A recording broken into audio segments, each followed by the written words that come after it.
Good evening and welcome to the monthly Board of Education meeting for Elizabeth City-Pasquotank Public Schools. ECPPS is a progressive public school district committed to reimagining education so that all students are given choices to discover and explore their hopes and dreams. And now to begin the meeting, Board of Education Chairperson Angela Cobb. Good evening, everyone. It is my pleasure to welcome you to the ECPPS Board of Education meeting for April 28, 2025. At this time, would everyone please stand for the Pledge of Allegiance? I pledge allegiance to the flag of the United States of America, to the republic for which it stands, one nation, under God, indivisible, with liberty and justice for all. At this time, please remain standing for a moment of silence. Please join the Board of Education and ECPPS in a moment of solidarity with our ECSU friends and partners in light of tragic events over this last weekend.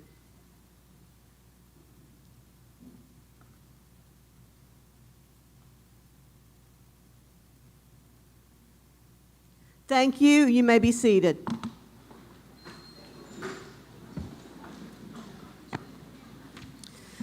Now we would like to ask Ms. Boland to read our ethics awareness statement. Welcome to the April 28, 2025 meeting of the Elizabeth City-Pasquotank Board of Education. It is my duty to remind members of the board that it is your responsibility to avoid all conflicts of interest and potential conflicts of interest in accordance with Chapter 138A of North Carolina General Statutes. As public servants, it is your duty to continually monitor, evaluate, and manage your personal, financial, and professional affairs in such a way as to ensure the absence of conflicts or potential conflicts. Does any member know of any conflict of interest or potential conflict of interest with respect to any matter coming before the board today? Let the record reflect that no conflicts exist. Thank you, Ms. Boland. At this time, Ms. Parker, could you do our roll call? Chair Cobb. Here. Vice Chair Perez. Here. Dr. Sheila Williams. Present. Tommy Old. Present. Angelique Boland. Present. Valerie Burke. Here. Sharon Warden. Present. Erica Moore. Present. Brandon Moore. Present. And Ruby Nunez Anaya is not present. Thank you, Ms. Parker. Next on our agenda, we need a motion to amend the agenda for April 28, 2025 to add item E, summer school plan, and item F, class size waiver for Sheep Harney Elementary School. So moved. Thank you, Vice Chair Pereza. We have a motion. Can I get a second? I second. Thank you, Ms. Boland. Any further discussion for the board? If not, please signify your vote with a show of hands. Let the record reflect that the agenda has been amended. Now we need a motion to approve the agenda as amended. I move to approve the agenda as amended. Thank you, Dr. Williams. Can I get a second? Second. Thank you, Ms. Warden. We have a motion and a second to approve our amended agenda. Any discussion?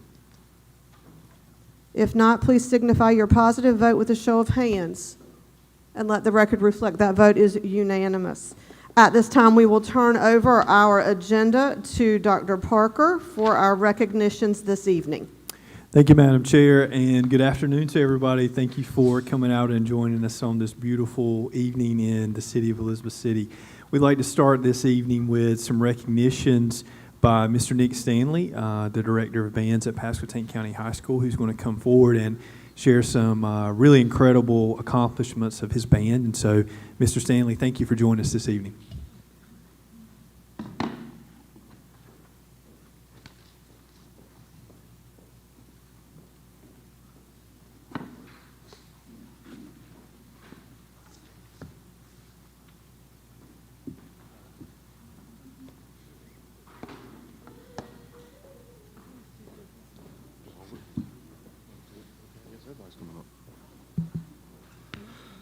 Good evening, Dr. Parker, Board Chair Cobb, the rest of the Board of Education, guests, and everybody else that's in attendance. Big crowd tonight. On Wednesday, March 19th of this year, the Pasquotank County High School Symphonic Band traveled to Williamston, North Carolina to participate in the North Carolina Bandmasters Music Performance Adjudication. I'm pleased to report that Pasquotank County High School placed as high as you can, which is a superior rating, and for the first year, it was a unanimous superior rating with all the judges. Bands all across the state travel to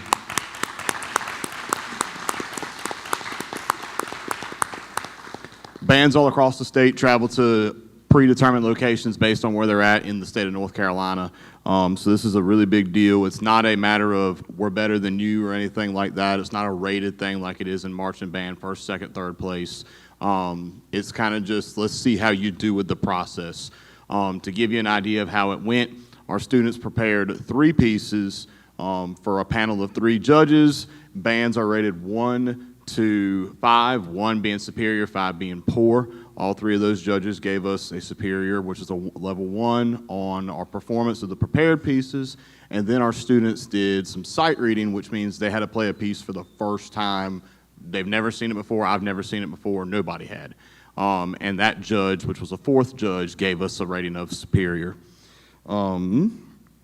There's some people besides our students and the parents that assisted with getting us to the event that I want to thank, because it takes a village to do what we do. If you are a band parent or you were in band at one point, you know exactly what I'm talking about. And if you're currently in band, like the students behind me, you know what it takes. So thank you to Dr. Juliet Boykins and Mr. Bracy Martin from Elizabeth City State University. They were 2 of our adjudicators at our pre-MPA concert, and they also hosted it at Elizabeth City State University. Mr. Daniel Simmons at Elizabeth City Middle School, him and a few others came in and critiqued our band, gave us some ideas and some pointers, and we went with that. Mr. Javon Whidbey, Mr. Keith Dublin, Mr. Josh Pointer, Mr. Lynn Dale. I would like to invite the board and anybody in attendance that would. We have a couple of performances coming up. They're all free and open to the public. Thursday, May 15th, our spring concert will be at COA in the Performing Arts Center. It's in the back. It's at 7 p.m. It is a free event and open to anybody. The Symphonic Band will be playing, and the Panther Jazz Collective will be playing. On Friday, May 16th, I believe this is going to be our 4th year in a row, we are opening up for the North Carolina Potato Festival as the first band in performance on the main stage at Mariners Wharf. This is a really fun event for our students, and they have a blast playing on the big stage. It's about as close to a professional event as they're going to get. And we're also going to be playing the national anthem at the opening night of the River City Skippers. We'll have some students playing at that. So if you're around in the area and you have nothing to do, or if you want to come hear the band, we hope to see you there. But for the students that are here, I do want to call their names since they're up here. Waylon Tobar, Elizabeth McCallop, Cynthia Hernandez, Megan Littlefield, Alyssa Coleman, Michaela Lee, Andrew Scher, and Ariana Miranda. They're just some of the 35 students that we went down to MPA with, and they did a fantastic job, and I couldn't be more proud of them. So thank you guys so much.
Mr. Stanley, thank you for everything that you do for the band there and for your incredible accomplishments there. We're really proud of all our young people for those accomplishments. We'd like to ask now Miss Nina Griffin to come forward and share some recognitions for our Governor School. nominees.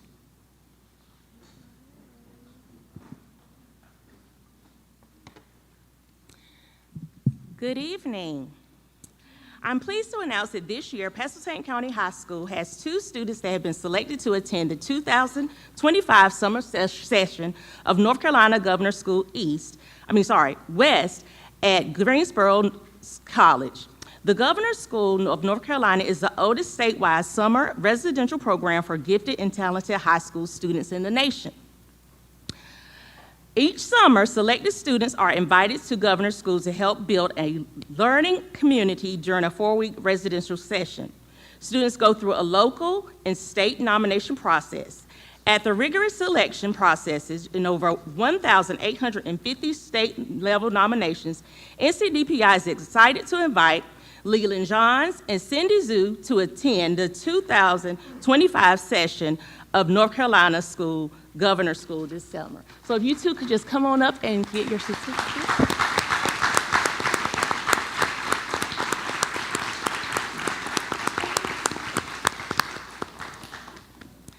Also, their tuition is also paid by ECPPS, and we also received a scholarship this year, which is the first time we received a scholarship as well. So congratulations to them on that as well.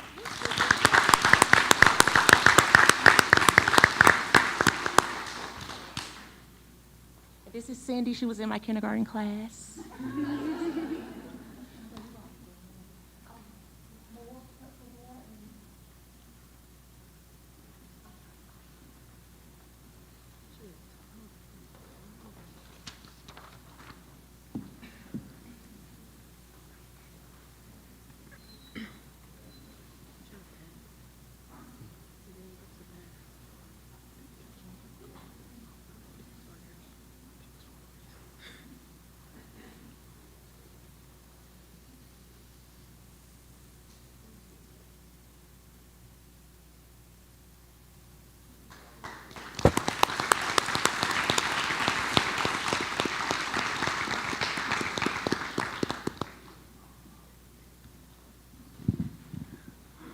All right, great job there, guys. We're going to move on now to ask Ms. Sheila Overton to come forward and recognize some of our young people who recently completed a certification with a partnership that we formed with the Elizabeth City Police Department. And as Sheila's coming, I'll share that I had an opportunity to attend the commencement ceremony for our young people the other week, and they had a really an amazing experience. So Sheila's going to share that. So thank you, Sheila.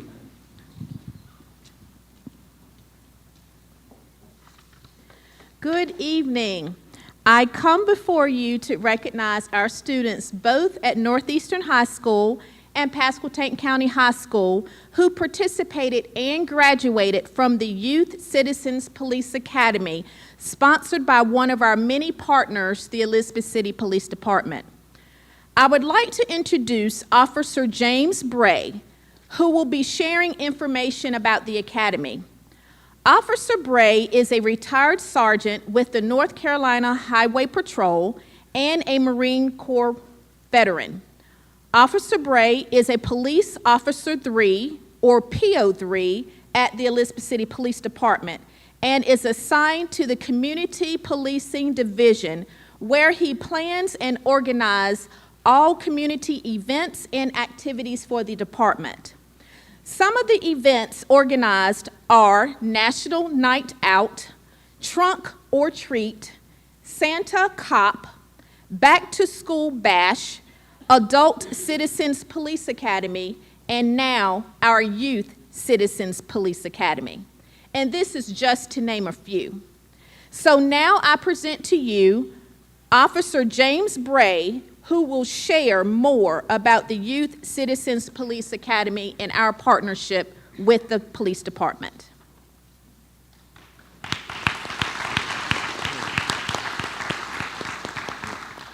Good evening, everyone. My name is Officer Bray, and this is my partner, Officer Bowen. We are part of the Community Policing Division with the Elizabeth City Police Department. As Ms. Overton said, we plan and organize all the community events that the police department is involved in. This year, we did our first ever Youth Citizens Police Academy. I believe it was a great success. It was a 6-week program. Our goal was to bridge the gap between law enforcement and the youth in our community. We wanted to show the youth a different perspective of law enforcement and show them everything that's involved behind the stuff, scenes, and just, it's not all about writing tickets and arresting people. So we really wanted to show the youth all the different perspectives. It was a 6-week course. We started out with, the first week was drones. We showed them the importance of drones in law enforcement. The second week we did crime scene investigation, where we had our crime scene investigators and detectives come in and show all the different aspects and what goes into investigating crime scenes. The third week we had the district attorney's office come in and talk about the court system and laws, and especially laws that affect young people. The fourth week we did gun safety and what you should do if you are stopped by a police officer. And we also had a canine demonstration that same night. The fifth week we did, it was called Shoot, Don't Shoot. COA let us use their simulator, and we let the kids participate like they were the officer and they had to react. That's very eye-opening. It shows how little time an officer has to make a decision in certain situations, and I really think they enjoyed that. In the last week was the graduation. We had a great graduation, a great ceremony, and I would really like to thank Ms. Overton and Ms. Moore for recruiting such a great group of kids. These kids were very positive, interacting, respectful, and we really enjoyed the time we spent with these kids on Wednesday nights. And we plan on making this Youth Academy a yearly event, and we are looking forward to the next academy. Thank you.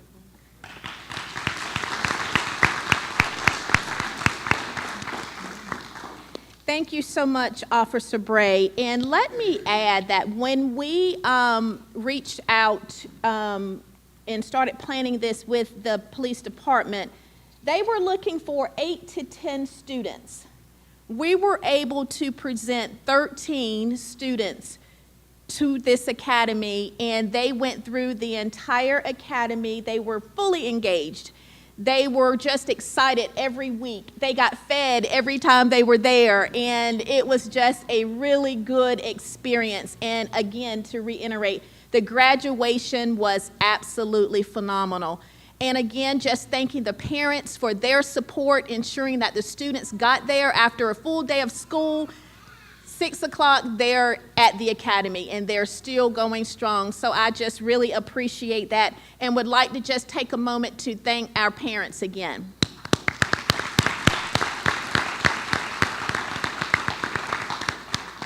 And now I present to you our Youth Academy graduates.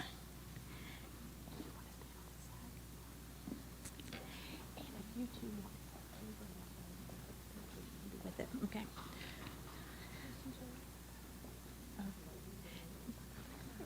First, we have Andrew Blackford. Is Andrew here tonight? Yeah, come on up, Andrew. And you can take a picture over here. Yes, sir. Thank you. Let's give it up for Andrew.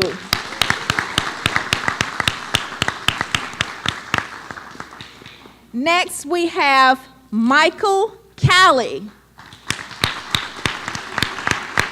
Congratulations, Michael. Next, we have my very own CJ Hughes. My CJ. Next, we have Kobe Meads. Kobe's not able to make it tonight. Next, we have Carter Umflet. Carter's not here tonight. Next, we have Cheyenne Evans. Cheyenne, congratulations.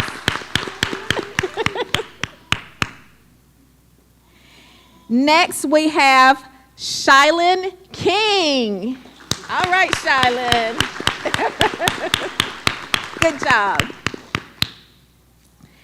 Next, we have LJ Latham.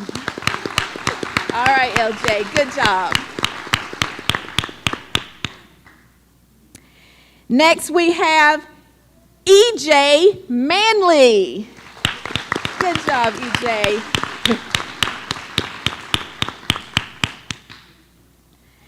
And next, let's give it up for Zion Reddick. No Zion. Next, we have Tracy Hernandez. Good job, Tracy.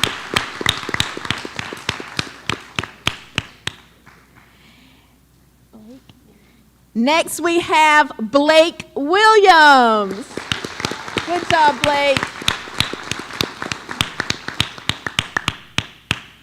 And lastly, we have Sarah Bedford. Let's give her a round of applause.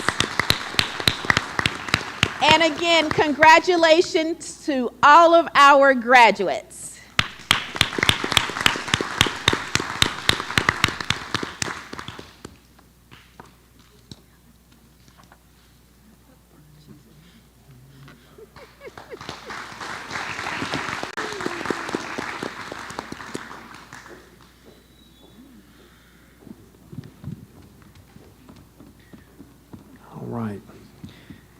Thank you, Ms. Overton, and I want to again thank our partners at the Elizabeth City Police Department for partnering with us on this. Some really incredible young people. I also make a comment right here that many of our graduates from the Police Academy are also enrolled in our JROTC programs at Northeastern and Pasquotank, and I would tell you I couldn't be more proud of these young people who go above and beyond through service to their community and school in the ROTC programs. Another way that we're promoting the opportunities for our young people to serve in the community and maybe one day serve our communities and our nation through the military or law enforcement. So I just want to shout out our young people for the great job they're doing in a lot of different ways.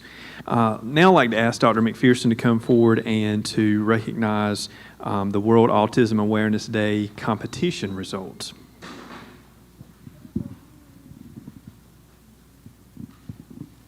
To follow that. Congratulations, y'all. All right, so good evening, Chair Cobb, Vice Chair Perez, school board members, Dr. Parker, parents, students, staff. April 2nd was the World Autism Awareness Day for, of course, the world. As a department, we decided we were going to start, hopefully, an annual event celebrating our individuals with autism. This was something that my elementary coordinator, Miss Carlydia Bright, brought to our team and said that she had done something similar in Gates County, and she absolutely adored it and had a great time doing it with her team. So this is our first time event, and we called it The Spirit of Autism Awareness Lives Here, and that is how that was born. So a brief insight into autism.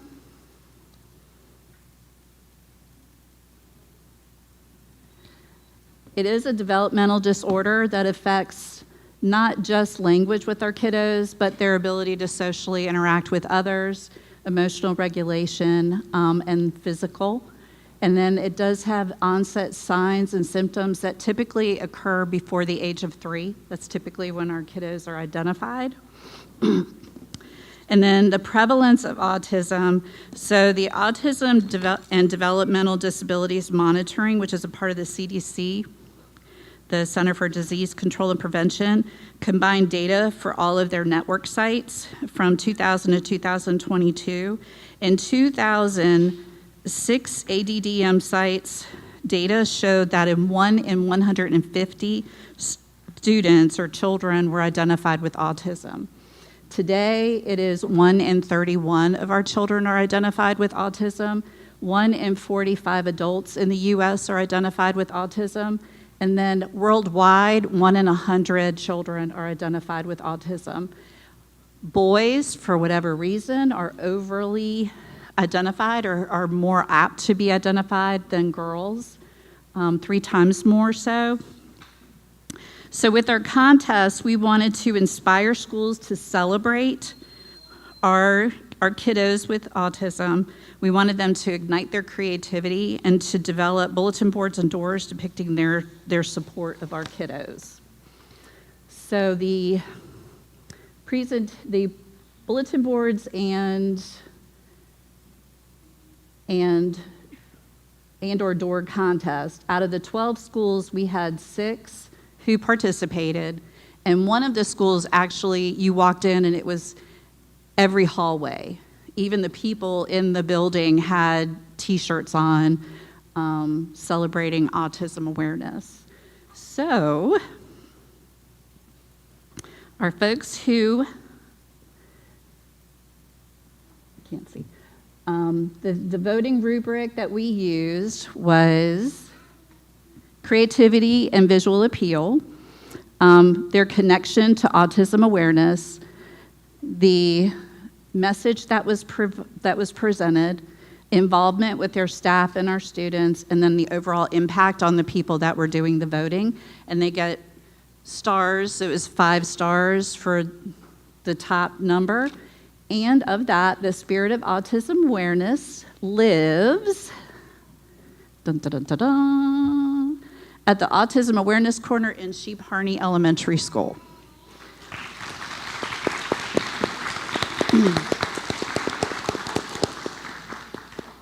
So at the next slide actually has pictures. Because I don't know who did it, it was all anonymous.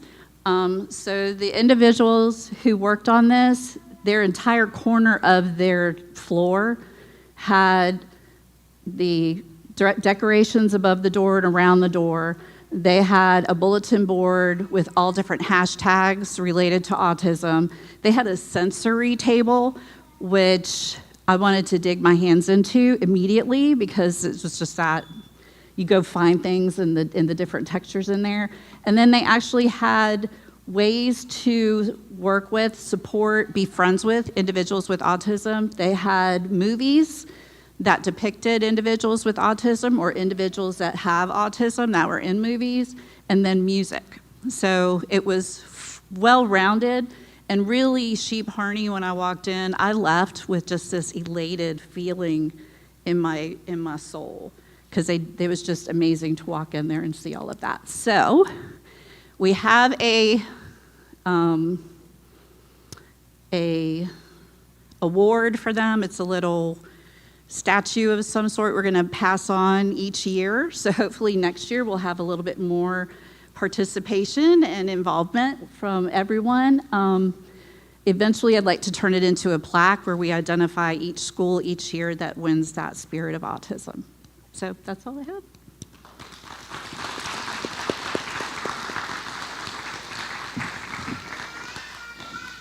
Thank you, Dr. McPherson, and to everyone that participated, and also for Sheep Harney for an outstanding job there.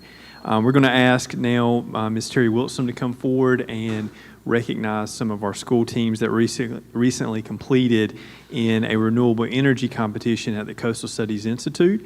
And I will say that we have here with us the organizer of that event, Mr. John McCord, who is helping us live stream with Mr. Benny Baldwin our board meetings.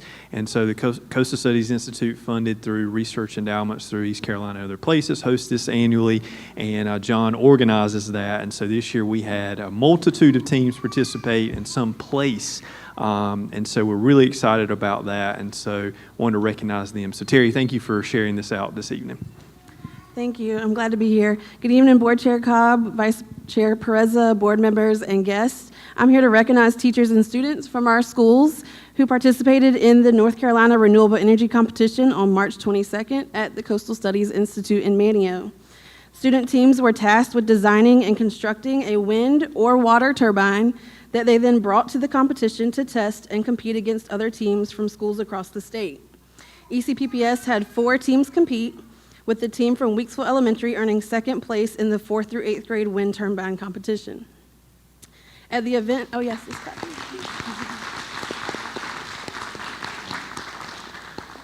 At the event, the teams tested their designs and then shared their design process in a team interview, as well as participated in several mini challenges. I'm going to call up the teachers and students for each group as a team, as well as some people that assisted, and please join me in congratulating them for their hard work. We're going to start with Pasquotank County High School. This group was led by Science MCL, Miss Wendy Channel.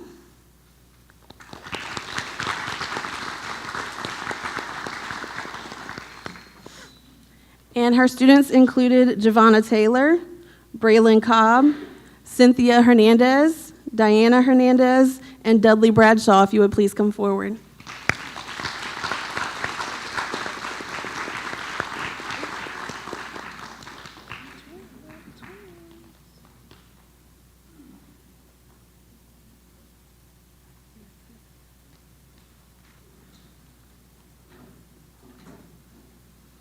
We also had a team from PW Moore. This team was led by media coordinator, Ms. Jill Turner.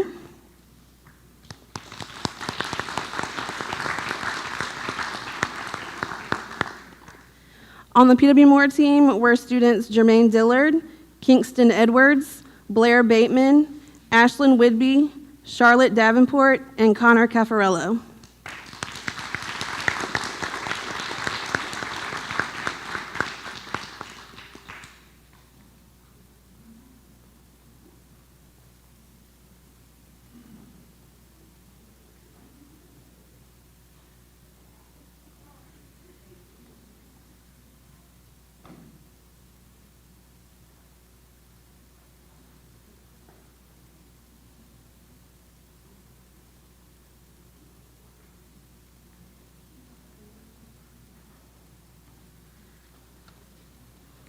All right, our next team was from River Road Middle School. This team was led by AIG facilitator Michelle Flock.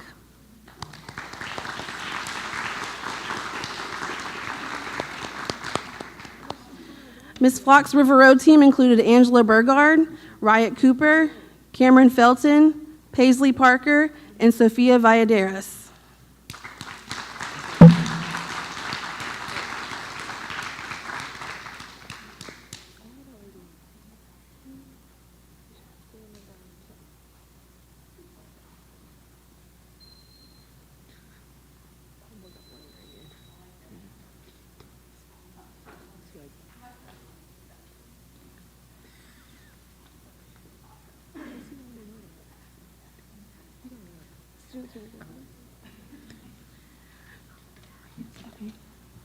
Ms. Michelle Flock also led our Weeksville Elementary team, the team that won the second place with their design.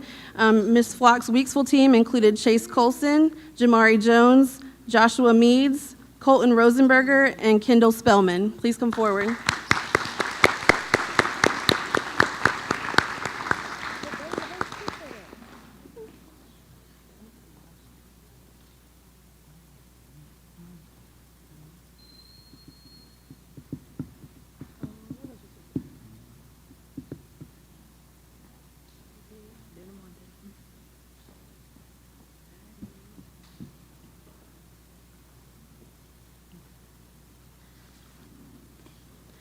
And we'd also like to recognize Ms. Maureen Ross, AIG facilitator at Elizabeth City Middle School, for assisting the teams and helping out on competition day. Thank you.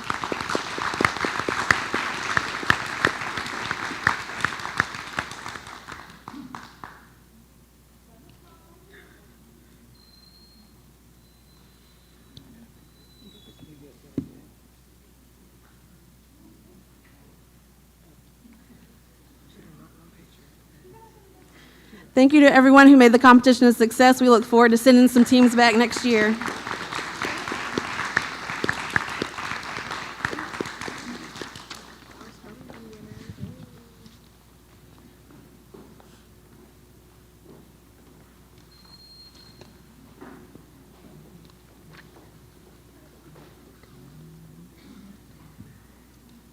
And we will give thank you and congratulations to everybody, especially some of our teams that competed for the first time, and to Weeksville for placing second. I think that's a wonderful thing. We're looking forward to participating again next year and even doing well there.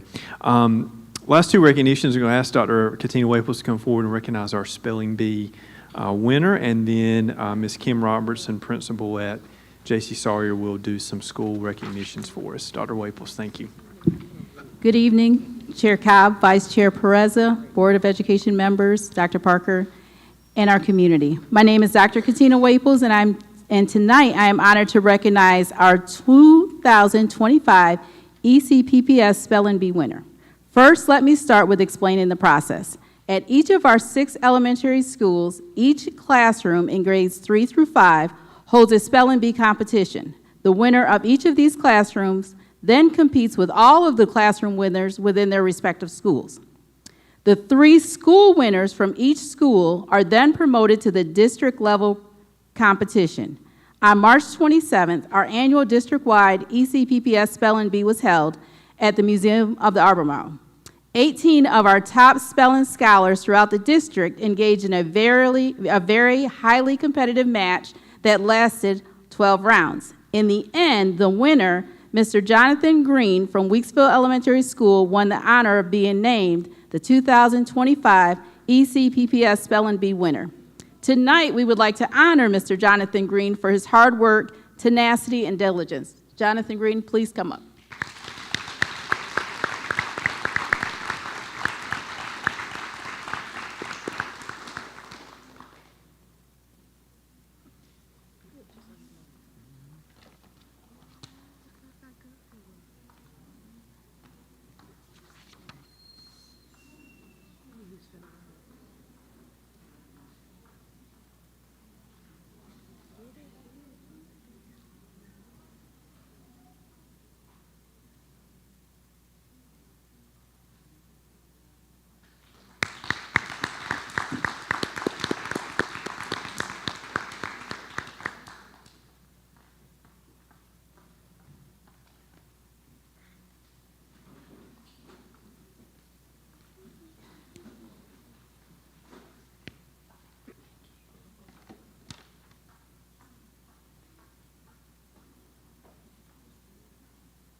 Good evening, everyone.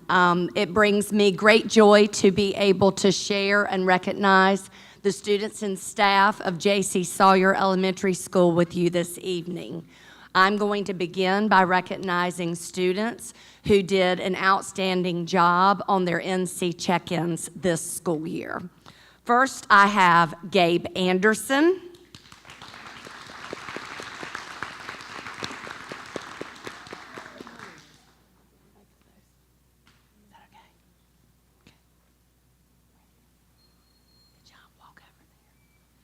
Olivia Flint.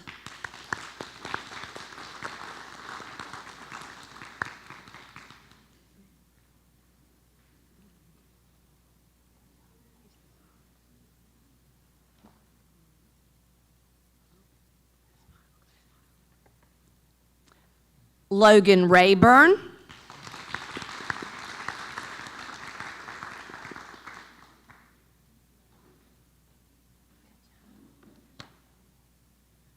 Riley Knight is also being recognized, but she was not able to be with us tonight. She is not well. But yes, let's give her a round of applause. I'd like to recognize Benjamin Bottom.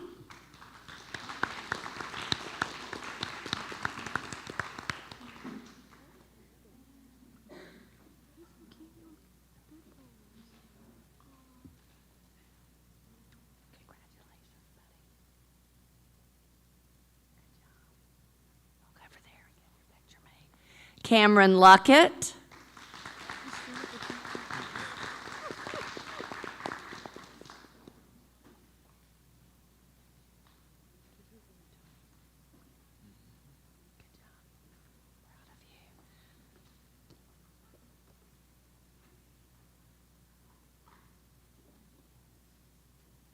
And Romello Nunez. These students have done very well on their NC check-ins and should be doing well on EOGs.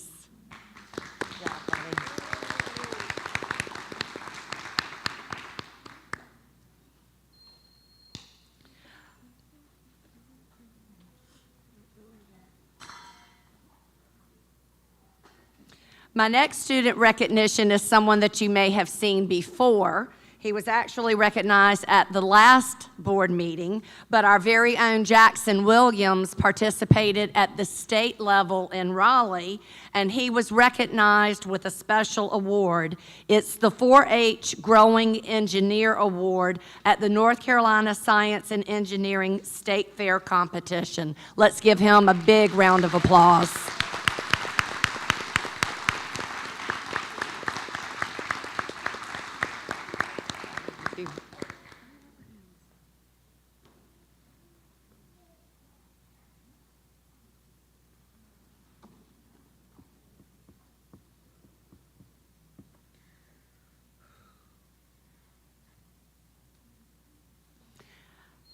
Let's give it up for all of those students. I'd also like to take the time tonight to recognize some very special staff members who come in every day and really do what matters for children. These teachers are the members of our instructional leadership team. So we've been working together since the summer, working on our problem of instructional practice and really making sure that we're focusing on the right things so that all of our students have the opportunity to grow. First, I'd like to recognize Diamond Brookins.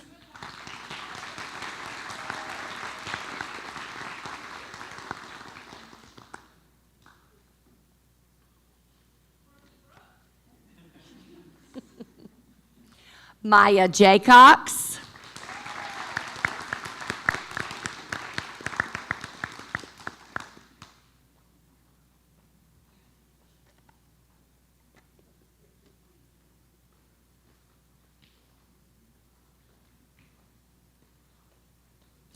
Katrina Sutton.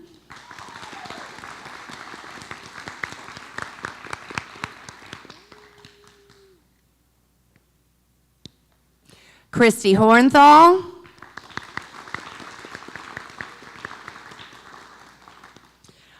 I also have recognition for Karen Colson. She was not able to join us tonight.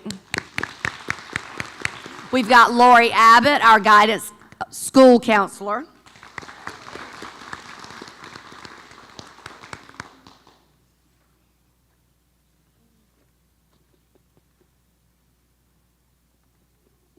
Shelby Jones.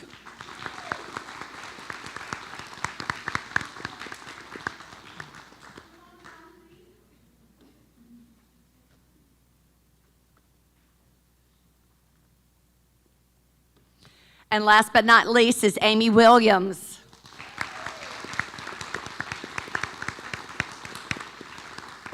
As I said before, these teachers work tirelessly making sure that their students know the content that they need to know to be successful. Many of them also serve on more than one leadership team, and they are the people that we rely on day in and day out.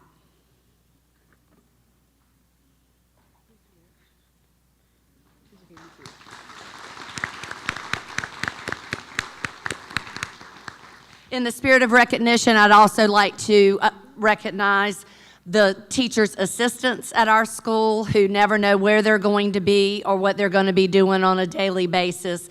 They're the ones who really step in whenever we need them. First, I'd like to recognize Rashikwa Brooks. Sorry about that.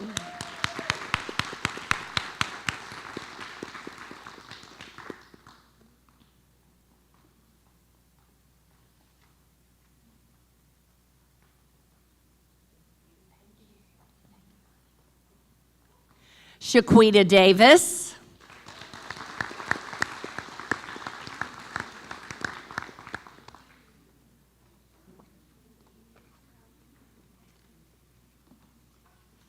Thank you, Ms. Davis. Ebony Blow.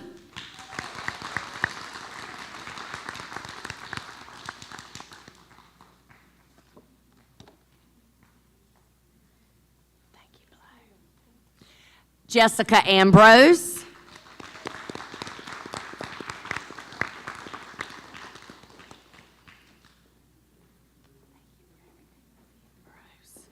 We've got Kimberly Taylor.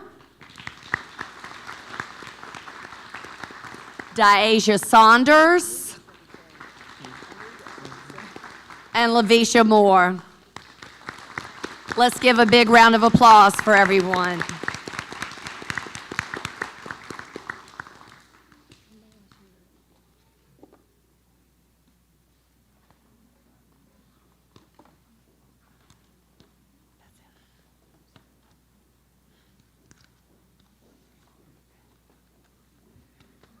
Next, I'd like to offer some instructional highlights to you all as far as the great and wonderful things that we are doing at J.C. Sawyer. Our video was not able to be presented tonight, so as we do in education, we pivot, and we pivot quickly. So I have pulled together some instructional highlights just to talk about what we are doing that make us stand out this school year. One of the main things that we've done that might be a little bit different this year at J.C. Sawyer is we've been having 90-minute professional learning communities. So each grade level, kindergarten, first, second, third, and then our fourth and fifth grade combined, meet together for 90 minutes once a week. The students have back-to-back connect, so it really takes everybody at the school to make this happen. Our teachers have an extended amount of time to work on unpacking standards, really making sure they know what the content is that they're going to be teaching, and that they also have an opportunity to look at their data and see where students are excelling and where they might need additional help. So 90-minute PLCs have been one of our focuses. You may already know that this year J.C. Sawyer is one of the 3 dual language immersion Spanish schools this year. We have had the privilege of having 2 teachers in a kindergarten class and 2 teachers in a first grade class, and the students have been learning to read, write, and speak in Spanish this year. So if you go into their classrooms, you'll hear them speaking Spanish, but everything that you'll see them be doing is exactly what it looks like in the English classrooms next door. They're studying Earth Day and the environment right now, and it's just amazing to see how quickly these students have learned how to speak in Spanish. I was in an IEP meeting today, and the father said, well, my son always says, Dad, you forgot to say de nada. So they are really catching on and incorporating it and using it whenever they can. Our dual language teachers have jumped right in and become a member of the Dolphin family. They have really added a lot to our school this year, and we're very glad that they are there. In addition to being a dual language school, we're also a global leaders school. As you can see, there are 3 pillars that Global Leaders is built upon. It's pay attention, feel connected, and take action. So this is a framework of learning that helps students integrate global themes and helps prepare students for future success in our globally competitive world. We want students to know that even though they may live in Elizabeth City, that the world is a much bigger place outside of the walls of our city, and that they're learning what not only perhaps our global teachers, our dual language teachers, but as well as our teachers from Jamaica, what life is like for them. So it's really been incredible to see how teachers are learning and incorporating new ideals into their instruction this year. Part of that is that we are training teachers and students on 10 global competencies. J.C. Sawyer, along with the other 2 elementary schools that are dual language and global learners, are also taking a different competency for each of the quarter. This year, we've been learning about critical thinking, communication, empathy, and flexibility. So even though these are only 4 of the 10 competencies, this month just happens, or this quarter rather, just happens to be flexibility. So the teachers are taking modules and learning more about flexibility, which was great planning for this time of year. And we're helping our students learn what it means to be flexible because things don't always go according to plan, and we need to know what to do when things don't go the way we expect them to. So we have 4 quarterly competencies, and then on top of that, we have had different monthly themes. So as far as our monthly themes go, we have been able to integrate them with many of the activities that we are doing in our schools. So I'll come back to that in just a moment, but I wanted to highlight how the global competencies compare with the portrait of a graduate for North Carolina. If you are able to see, you can see that many of the ideals and competencies that we want our graduates to have, we've already started instilling them in our K-5 schools with the Global Leaders Program. So it has been a really, really good way to help set our students off on the right foot. So here are some of the pictures of what it is that we've been doing with Global Leaders this school year. Each of our teachers have received a world map and posters of sustainable development goals as well as the competencies where they're able to refer to them and incorporate them into their teaching every day. We have Miss Tiffany Bogue, who's going to be our Go Global ambassador and visit the Netherlands this school year. Today during our the Global Leaders Committee meeting, we were talking about what we thought our big project for next school year could be, and she already had a list of things she was going to ask when she went to the Netherlands over the summer to be able to bring back and share not only with the J.C. Sawyer Dolphins, but with the other teachers at the other schools as well. Global Leaders has materials that our teachers are able to use for their morning meetings, where they are able to help students with social and emotional learning. We have, we started September with International Dot Day. We have our first grade team at the bottom here, where we did the dot, where everybody has a place in this world. In October, we talked about global health. We actually did a food drive where all of our students collected non-perishable items for the food bank. That was quite a highlight.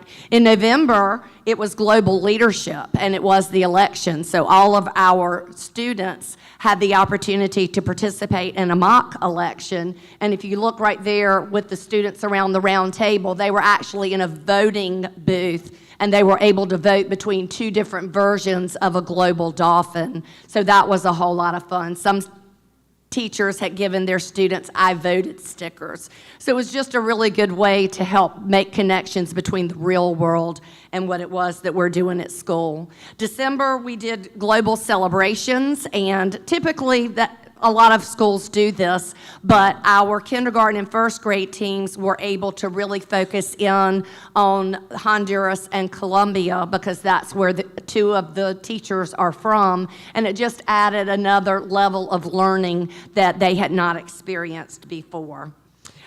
In February, we highlighted civil rights, which correlated with Black History Month. We did a 3rd and 4th grade wax museum.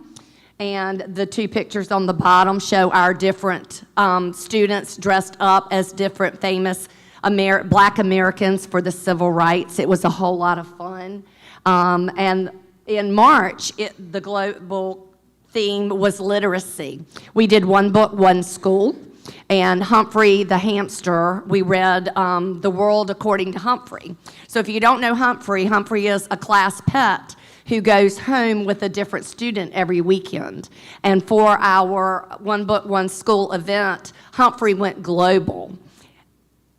Teachers and students and staff were able to visit 4 different countries.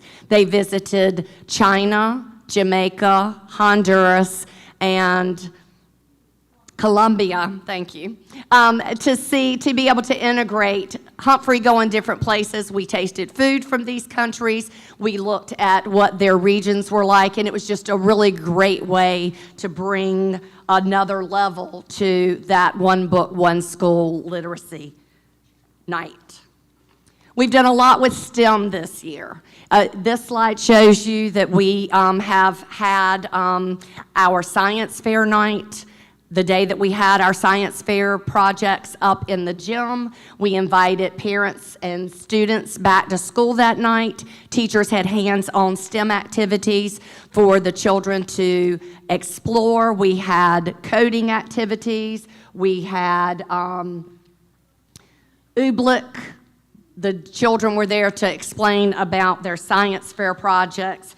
It was very well attended. We've also had a Duke Energy night where we have invited the family back at night to do different hands-on STEM projects. It was a great event where everybody came out and really had a chance to explore and do things they may not have done before.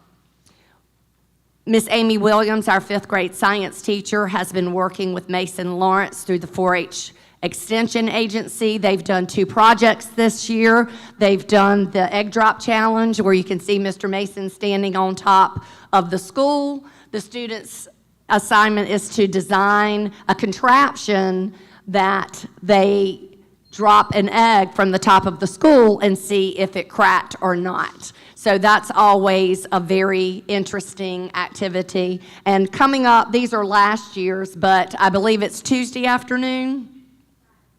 afternoon, sorry. I was thinking May 2nd. I don't know why I said Tuesday, but Friday afternoon, they're going to be doing the Marshmallow Catapult. So that is always a good hands-on STEM learning activity for our students. And I, of course, had to recognize Jackson once more because he has been our superstar this year.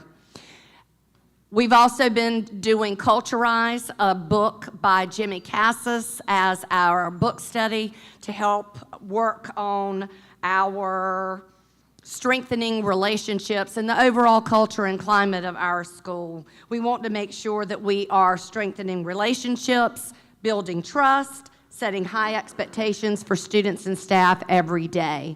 There are 4 ideals. They are champion for students, expecting excellence, carrying the banner for your school, and serving as a merchant of hope. And last but not least, I wanted to highlight the fact that J.C. Sawyer is a neighborhood school. It's one of the few schools I know of almost anywhere right now where our kids walk to school, they ride their bikes to school, and we also participate in National Walk to School Day in the fall. And next week on the 7th, it is National Ride Your Bike to School Day. So even if you don't live close enough like this little fella on the end, that is truly him leaving school the other day. So he rides his bike to and from school, but all of the students are invited to gather at Edgewood, and then they get to ride their bikes in with a local police escort. So that makes us a little bit different than our schools that are on major highways. So I do consider ourselves to be one of the few remaining neighborhood schools around. So just a little bit about what we've been doing this year, and as a global leader school, we've been saying that we are saving the world one dolphin at a time. Thank you.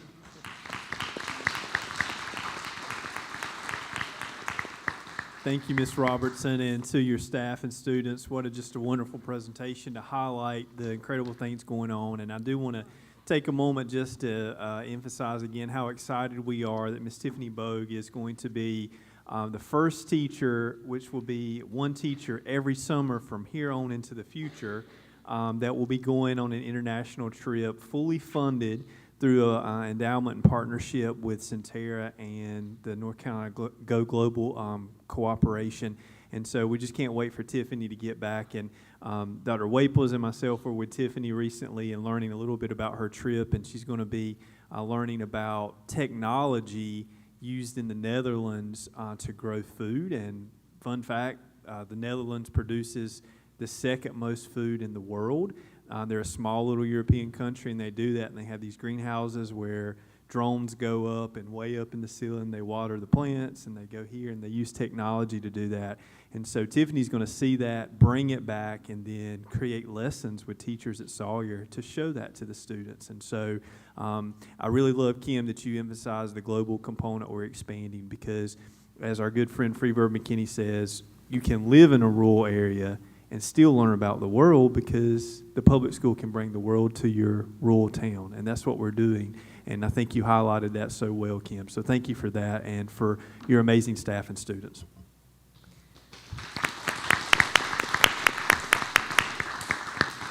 This is the time in our meeting where stomachs start to growl and people look around and wonder, what do I do next? It's time for me to fix dinner for my family. We're going to take a short 2-minute transition break. So those of you that do need to leave, we definitely understand. We'd love to invite you to stay, but we are going to take that break for just a couple of minutes to give opportunity for transition. So we will be on a 2-minute break.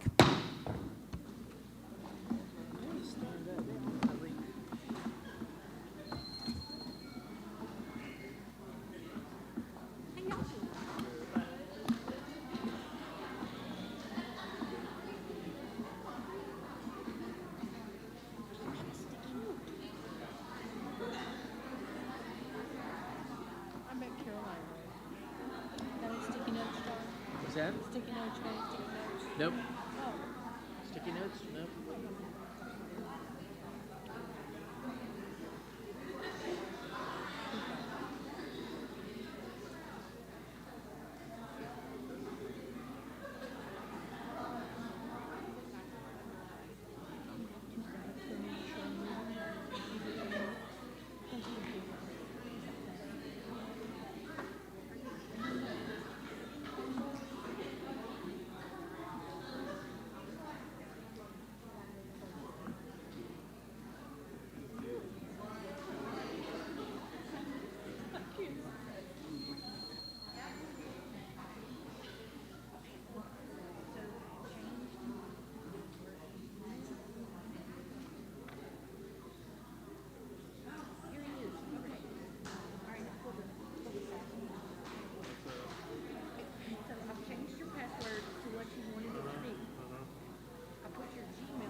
I do. Right in town. Yeah. On Main Street. Yeah. Just convenient. Yeah, I think I do. Thank you so much. One of those old houses that needs lots of care. I bet you that apple apples. But I'm hoping we get done before dark. That's what happened. Yeah. Most of it. I don't like that. Let's see. Hello. But we need to get through the rest of the agenda quickly. All the celebrations take time.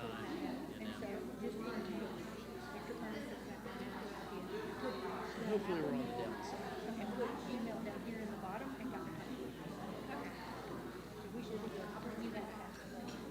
I think I remember what I gave you. I pretty much used like one of about 3, you know. So I won't do that. If it was critical, like I had a presentation on there. But what I think. Thank you. Okay. All right. If we could ask our board members to start making their way back over.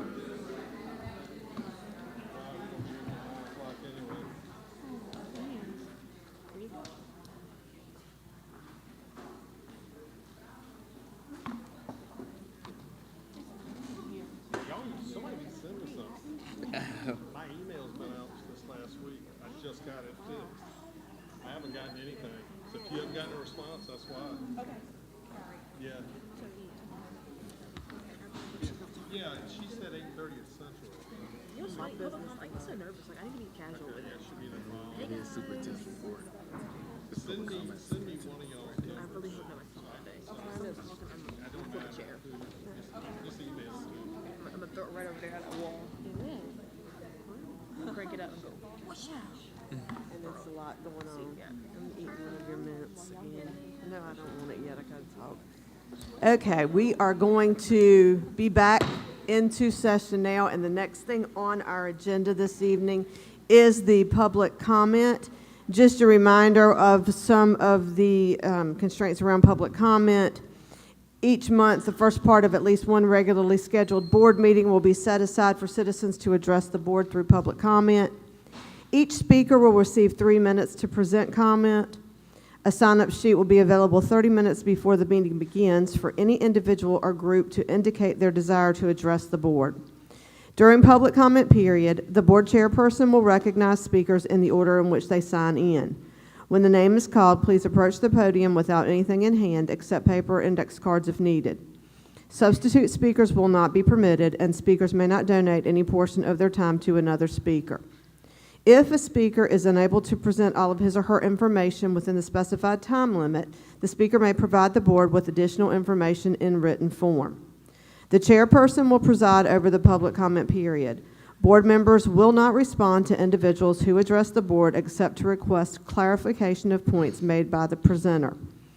The speaker will be made aware when his or her 3 minutes is up, and at that time, the speaker must leave the podium without comment and either return to his or her seat or leave the meeting.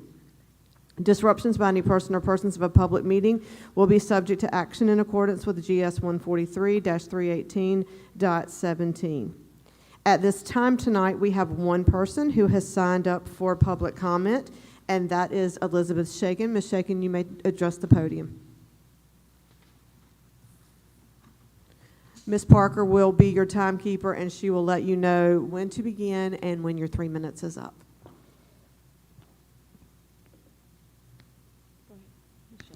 I want to give a special shout out to J.C. Sawyer Elementary School. I am proud to be the mother of 2 global dolphins. In preparation for tonight's board meeting, I emailed the superintendent, executive secretary, the board members, and the superintendent my proposal about an annual event at the feeder high schools that aligns with the vision and purpose of the community school model. In a recently published article by Ed NC, Dr. Felicia Smith, the president and CEO of the National Center for Families Learning, advocates for strategic family engagement and shares this perspective. Quote, "When we engage multiple generations, both children and parents and adults in the learning process, we create a ripple effect that strengthens families as a unit, fostering lifelong success and communities as a whole." End quote. The mission of the National Center for Families Learning is to eradicate poverty through equitable education solutions for families across multiple generations. I have seen this ripple effect that strengthens families as a unit when multiple generations engage in the learning process in my own family. My great-grandparents were raised in an orphanage right here in northeastern North Carolina. The girls were taught to sew and the boys were taught to cut hair. After my great-grandmother, Nellie McKinney, graduated from the Odd Fellows Home Orphanage in 1926, my great-grandparents married and settled in Elizabeth City, North Carolina. My great-grandfather served this community for over 60 years as a barber. They raised 2 daughters together, and while they never had any great means, they sold their only car for their youngest daughter to attend 1 year of college. My grandmother is their oldest daughter. She graduated from Elizabeth City High School in 1945. She married and raised 6 children, becoming a successful homemaker. Many of her children are first-generation college graduates, including my father, who graduated from the University of North Carolina, Chapel Hill, with a degree in journalism and mass communication in 1995, the year I was born. I invite you to consider the potential impact of a student-led, home-supported event that strengthens multiple generations to participate, that encourages multiple generations to participate in the learning process that is available right here at ECPPS and in Pasquotank County. Thank you so much, Ms. Shaken. Next on our agenda, we have the superintendent's report, so I'm going to turn that over to Dr. Parker. Thank you, Madam Chair. A couple things just to share this evening. One, I want to recognize our maintenance department and our technology department, particularly our technology department, took the lead on getting our digital signs activated that went live before spring break, and for many folks in the room, I would imagine you've seen that each of our schools now has a electrified visible sign. that can display photos and videos. And so this project was a pretty intensive project that required us actually running electricity to all of those signs and working with power and electric companies to get that activated. So thank you to Heather and Wilma and teams for getting that going. So we're excited to be able to get some messages up, and we already have that, but to be able to display those. So we're really excited about that opportunity. Next thing I'd like to share is we're excited that next week is going to be our opportunity to formally recognize our teachers in the district, and next week, all week, is National Teacher Appreciation Week. And so I would just invite everyone here and also anyone that is listening online to find a way to recognize a teacher next week.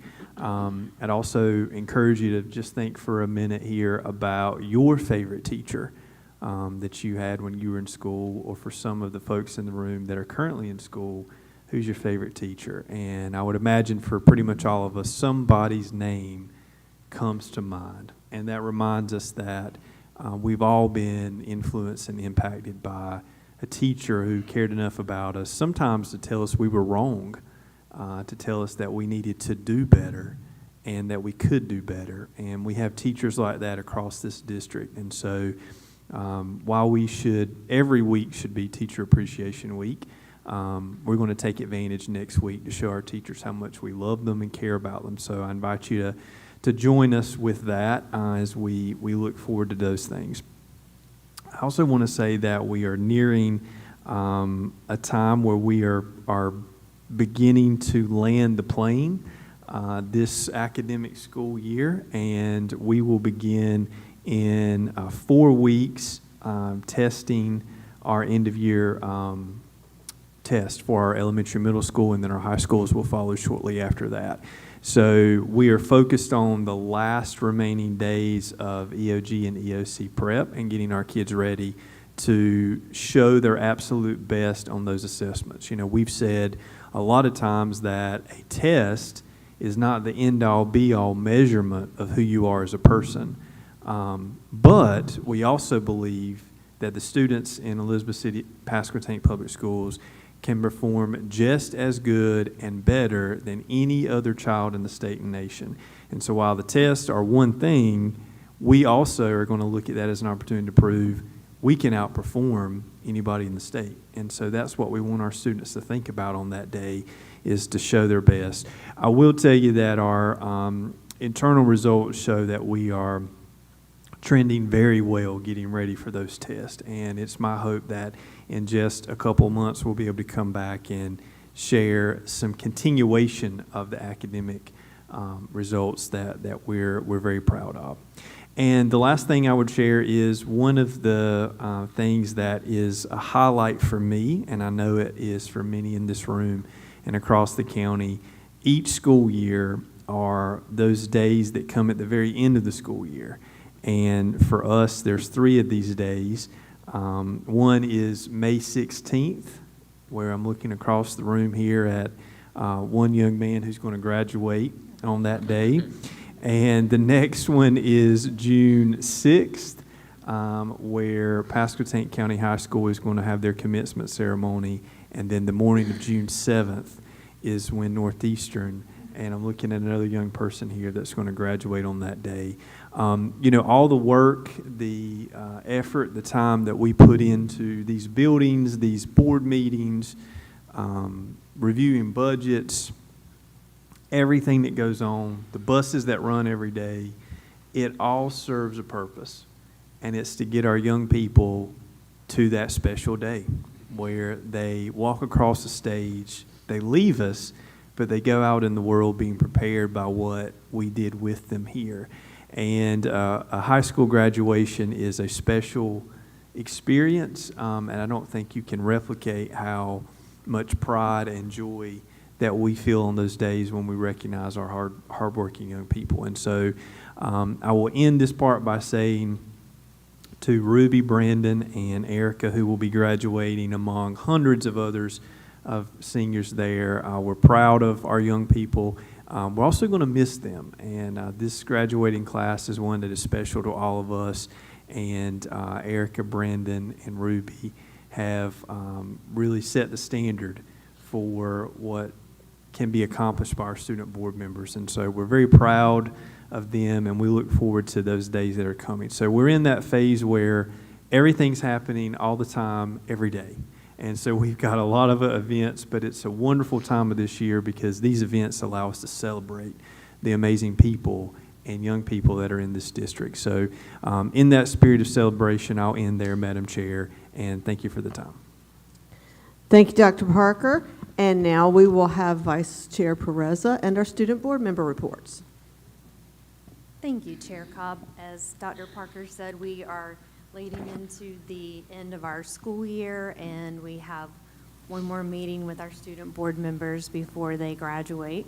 So I'm going to turn the meeting over to them and let them give you some updates from their schools, and maybe give us a little bit of an update on what we're thinking with our process for finding our new student board members.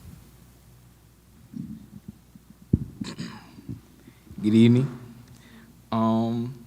For the early college, prom was on April 5th, and it was awesome. Everyone did a great job decorating at the Arts of the Albemarle. We would like to give a special shout out to Jamie Stevens, Doris Walton, and the early college staff for making this happen.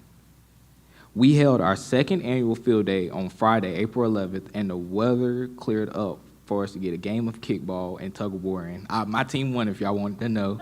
The PTO provided all the food, and the staff recognized seniors at this event. Senior Awards Night is tomorrow, April 29th at 6:00 p.m. in the AE 208 building in the room on the campus of COA. I hope you all can join us to celebrate. COA exams begin on Friday, May 2nd. Early college has 9 days of school left before exams. High school exams begin on Monday, May 12th, so everyone is gearing up for finals. COA's graduation is on Wednesday, May 12th. 86% of our senior class will be graduating with associate's degrees. There are 16 students that will receive an associate's in arts, 8 students will receive an associate's in science, and 1 student will receive an associate's degree in nursing.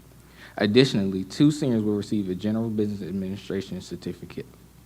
1 student will receive a welding certificate, and 2 students will receive the nurse aide certificate. That's me again, if y'all want to know. Graduation is on May 17th at 10:00 a.m. in the COA Performing Arts Center. Second semester awards for underclassmen will be on Monday, May 19th at 6 p.m. Since this is my last meeting before I graduate, I wrote a little speech for y'all. It's not long, so don't expect too much. It's just a little something, just so my gratitude for y'all.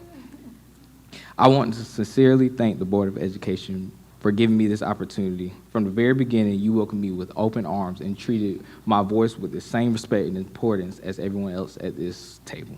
Yeah. That meant more to me than what y'all realized. This experience has taught me so much, not just about how schools run or how decisions are made, but about leadership, responsibility, and the real impact a group of passionate people can have when they work together. You all showed me that students do have a voice and that our ideas do matter. I also want to thank the staff, my fellow students, and my family for their encouragement and support throughout this journey. It's because of you all that I felt confident enough to speak up and to ask questions and to grow. Thank you all again for a great school year.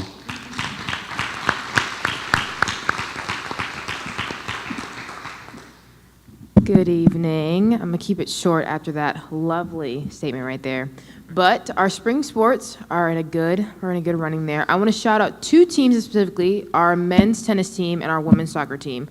2 members of our men's tennis team, Joe Overman and Sean Hoffler, are on the road to regionals this week after their doubleheader against Rosewood. And then for our women's soccer team, I want to shout out Jada Simpson. She's one of our seniors. She is 5 goals away from reaching 100 goals in her soccer season, which is she's only played like 3 years, so that's honestly so amazing. I'm so proud of her. And then I was able to attend our school's production of The Lightning Thief, which is really fun to witness as an old theater kid. They did an amazing job, and I'm so excited for what our arts program will have to offer in the coming years. As this month wraps up, we are preparing for our AP exams and our end-of-year testing. So I know students are a little stressed, but we're pushing through. That way we can produce these high scores because I want to see my school as the next school to move up a letter grade, so I'm very excited about that. We are in planning for our senior brunch and our field day. Senior Scholars will be this Thursday on May 1st at the K.E. White Center, so we're excited to recognize all of our seniors who have worked so very hard. And then prom is going to be this Saturday, May 3rd, so come out to the waterfront, come see what we got going on at Northeastern High School. For the recruitment process, I'm excited to say that Ms. Pam let me be the lead for that. And we're going to allow Dr. Parker and Ms. Pam to take the lead on discussing the fundamentals of the board, but also having us as board members to explain what we really do, because though we have our fun times, it is so riveting and educating to be a part of this and to talk to people and to learn things and to know that our voice matters and we have a say, even to understand that what our board is doing behind the scenes to help our schools grow. Listening to the presentation about J.C. Sawyer, I was just blown away at all the different things they are doing, including different groups of students and different ideas and programs to help everyone. So we hope that students will see that this is an amazing opportunity for them, and we'll have plenty of kids who want to do this. We didn't have someone coming to us telling us what they were doing, so I hope that we can influence them to step into these leadership roles, because it's going to be great for our students later on. And thank you so much.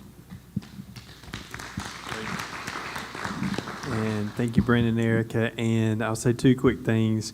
One, Ruby is not here this evening because she is traveling with the Pasquotank County High School DECA program that has traveled to the international competition in Florida. And that trip was made possible through financial support from our community schools program and our foundation that was able to cover the full cost of that travel for those young people that qualified for an international trip. And so they flew down there, they're there, I believe they're heading back this week, but have just done an amazing job. So really proud of them. So Ruby is ex facto with us today. But we're also excited that we're using the month of May to solicit and recruit applications for the upcoming student school board members, with the goal of bringing those applicants to the board in the June meeting. And so we're excited about some things that are underway. We've got some promotion and recruitment events that we're working to get planned and scheduled there. So we want to encourage all of our rising seniors at our 3 high schools to apply to be a student board member. Thank you, Madam Vice Chair. Before we move on, I would like to say, since this is Brandon's last meeting before he graduates, on behalf of the board, you guys don't realize what you've brought to our table.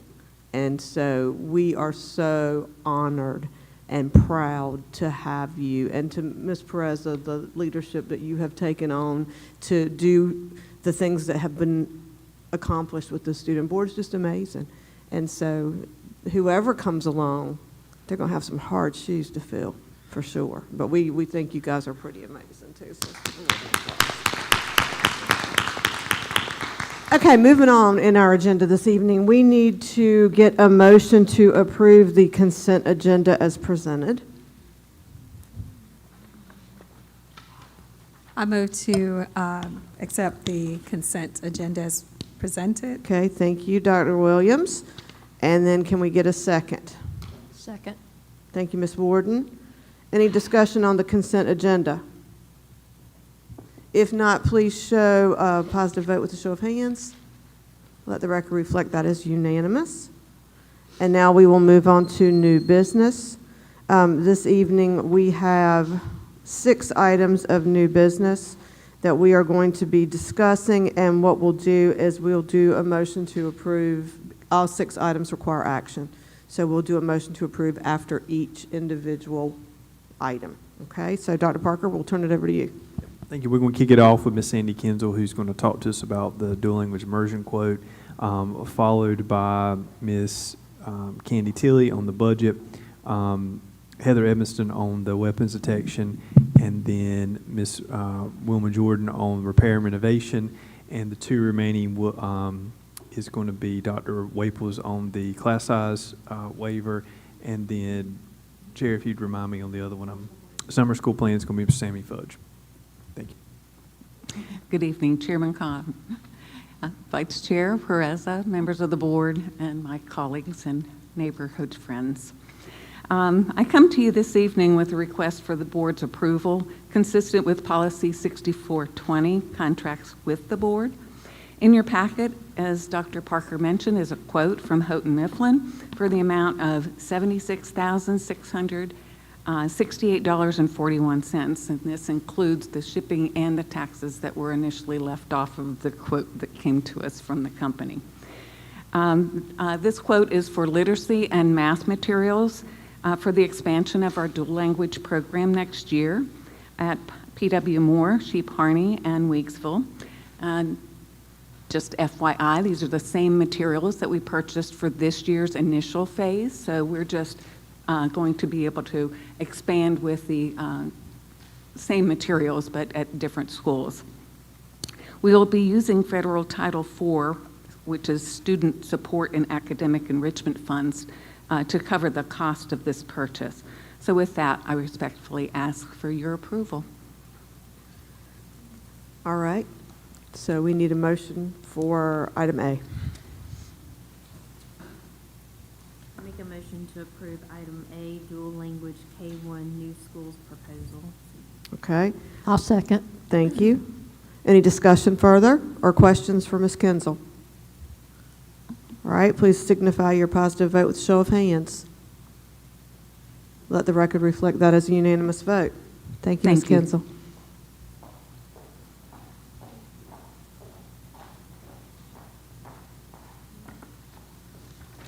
Good evening, Madam Chair, Madam Vice Chair, and other distinguished board members. It's my pleasure tonight to present to you the ECPPS proposed budget for the 25-26 fiscal year.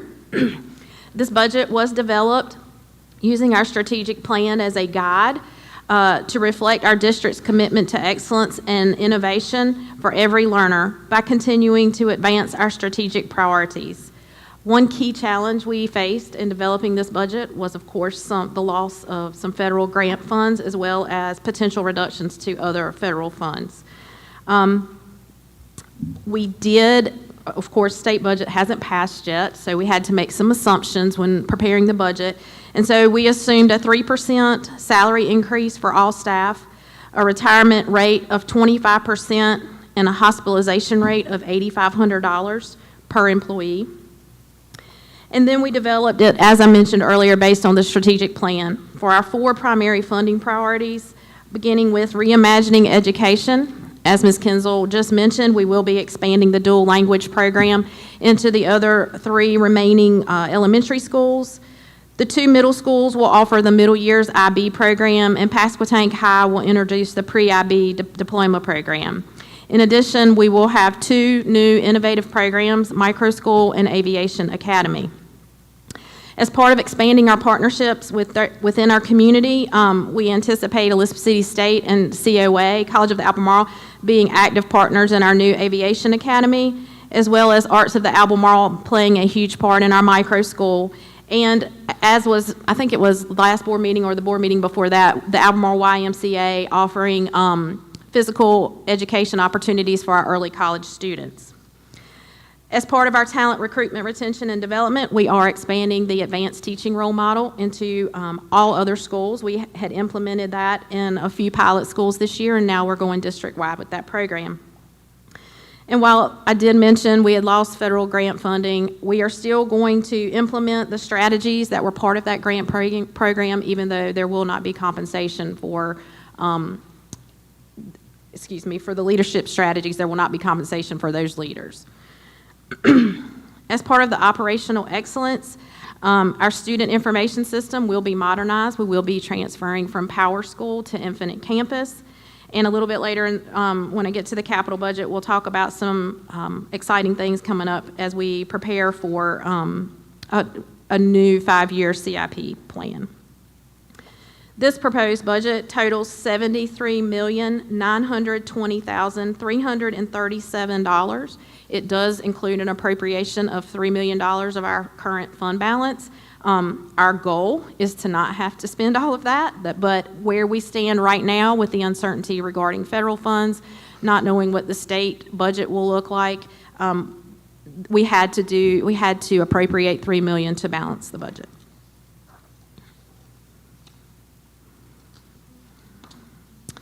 Capital. As I mentioned, part of our operational excellence, we will be requesting money for a facilities conditions assessment, and that's to prioritize what our needs are for our aging facilities. Part of the capital budget, we will continue to address roofing needs. As we know, if we lack to provide attention to those, then the interior of our buildings will falter.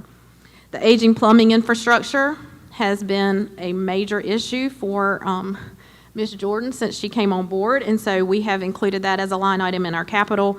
And as always, safety and security is our utmost priority, and several of the projects on the capital budget, such as the fuel station canopy and catwalk, intercom system at Northside, exterior door replacement at Northside, track resurfacing at Pasquotank, and a canopy project at PW Moore are just a few of the projects that we are requesting money from the county for to address safety and security. As I mentioned, the total budget is $73 million. That includes all funding sources, but the total request from Pasquotank County will be $17,411,000. $1,050,000 of that we are proposing come from our lottery repair and renovation funds, but the county has to approve that. So since we're using that as part of the capital budget, we put that in the request to them as well. That is a brief overview. Okay. Let's do questions first just to make sure. Does anyone have any questions for Ms. Tilley before we go forward with the motion? All right, so we need a motion for item B. And Madam Chair, can I just say really quickly for a motion that I want to thank Ms. Tilley and her department along with HR for the work on this budget. This has been, I won't speak for Candy, but in my experience, this has been one of the hardest budget years that I have been a part of. And I would take this opportunity to say that the words won't come to me to express the significant impact of the cut in federal funding that this district experienced in February. And that has caused a tremendous amount of work on our finance department to be able to figure out how to sustain the finances of this district moving forward. And while there's work to be done in the years ahead, this budget addresses some of those issues with a plan. And so that would not have happened without endless hours from our finance team trying to figure out how to maximize funds. And for anybody that has done any work in public school budgets, it's a combination in this state of a lot of codes, a lot of money you can spend here but can't spend there, but can do this and have to do that.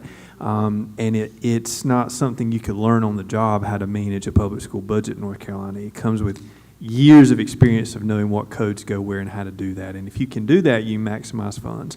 And so Candy and Meredith are two of the best in the state that you'll ever find. And because of their work, we're charting a path to recover from the impact of the federal loss that we're significant. So Candy, I want to say thank you for the hard work your team's done. Thank you.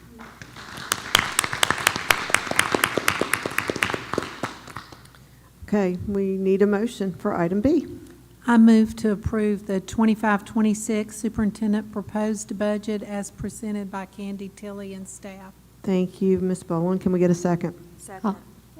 Okay, thank you, Ms. Pereza, for the second. Any other discussion? Okay, please signify your positive vote with a show of hands. Let the record reflect that as unanimous. Thank you so much.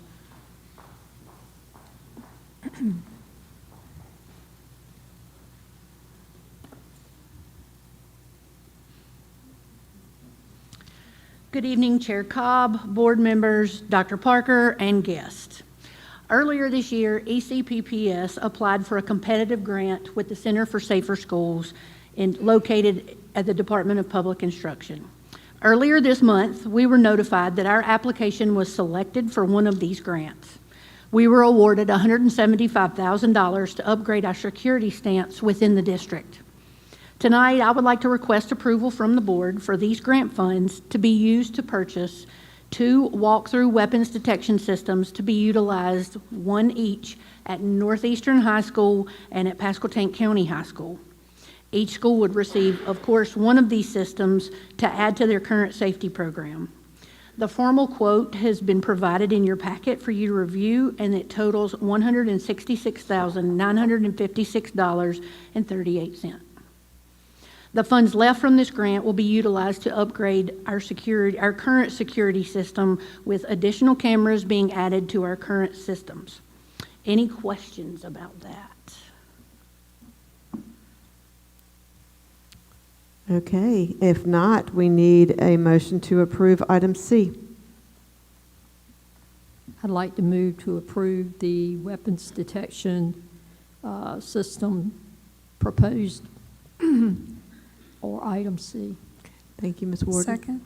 Thank you, Dr. Williams, for a second. Please signify a positive vote with a show of hands.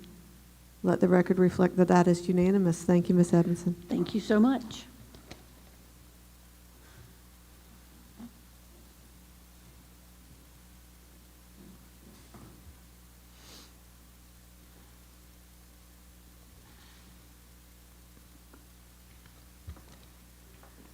Chair Cobbs, Vice Chair Pereza, Dr. Parker, other distinguished board members. I stand before you this evening requesting approval to replace the stage curtains for Northside, Northeastern High, Weeksville, and the Sheep Harney Auditorium and stage curtains. We have a documentation in your packet that shows the proposal received from Let South in the amount of $91,496.63. Okay. Any questions concerning this proposal? If not, we need a motion for item D. I'd like to make a motion to approve item D, stage auditorium quote from Lexout in the amount of $91 million. Not 91 million. Okay. Second. We've a motion from Ms. Bogues, a second by Dr. Williams. Please signify your vote with a show of hands for positive. Let the record reflect that that is unanimous. Thank you, Ms. Jordan.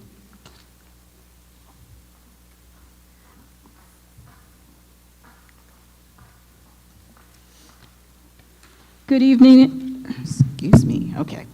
Good evening again. Pursuant to GS 115C-301G, school districts are required to ensure that students in grades K through 3rd grade remain in compliance with the North Carolina Department of Instruction class sizes at all times. At Sheep Harney in 3rd grade, an unanticipated increase in student population has occurred, which has led to that specific school being in excess of the 2% allowable average daily membership. This basically means that the class sizes for 3rd grade, according to North Carolina requirements, is 17, with no more than 20 students. Currently, Sheep Harney has 21 students in 2 of its 3 3rd grade classes, with the 3rd class having 20 students. 20 students is the maximum limit allowed without a waiver. As a result, pursuant to this standard, the district, with approval from our Board of Education tonight, is required to file a class size waiver with the North Carolina Department of Instruction for the remainder of this 24-25 school year, which will allow those students to remain in their classrooms uninterrupted throughout the next 30 days. Tonight, I am requesting that the ECPPS Board of Education approve this waiver, which will be submitted to the North Carolina Department of Instruction tomorrow, requesting the official waiver. Okay, thank you, Dr. Waples. So we need a motion to approve item E, class size waiver for Sheep Harney Elementary School. So moved. Okay. Second. We have a motion from Ms. Pereza, a second from Dr. Williams. Any discussion? All right, please signify a positive vote with a show of hands. Let the record reflect that that is unanimous. Thank you, Dr. Waples. Thank you, Board.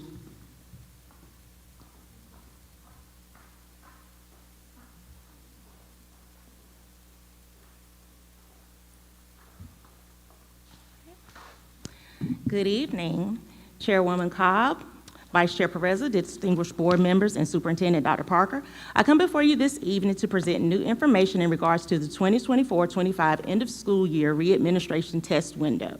On April the 2nd, the North Carolina Department of Public Instruction announced that they would grant all public school units the opportunity to re-administer the EOG, EOC, and NCXN tests during the last 5 days of the semester for high school courses and last 10 days of the school year for year-long courses to students who have a current test scores for the 24-25 school year. As with our summer retest program that was presented last month, this too will provide any student that scores non-proficient on the EOG, EOC, or NCXN 1 with a second opportunity to successfully retake their assessments. The higher score, of course, will be included in proficiency calculations for school accountability. The assessments that will be administered, of course, are the 3rd grade math, 4th through 8th grade reading and math, 8th grade North Carolina 1 math, English 2, North Carolina math, North Carolina Math 3, and the NCXN alternate assessments. Of course, our English science will not be tested because, of course, those standards are being reassessed, and those scores will be coming in August. Are there any questions? And I'd like to ask for approval to do that at the end of the school year. Okay, at this time, we need a motion to approve item F, the summer retest program. So moved. Dr. Williams has put the motion on the floor. Can I have a second? Second. I don't know who, okay, Ms. Boland did a second. Please show your positive vote with a show of hands. Let the record reflect that that is unanimous. Thank you, Ms. Griffin. Thank you. That is the end of our new business this evening. At this time, we need a motion from the floor to resume closed session from earlier tonight. So can I have that motion, please? I move to resume closed session. Okay, we have a motion to resume closed session. Can I get a second? Second. Okay, second from Ms. Warden. Can I see that positive vote with a show of hands, please? All right, we let the record reflect that that is unanimous. This is the end of the open session from the Board of Education meeting for April the 28th. The closed session will now resume.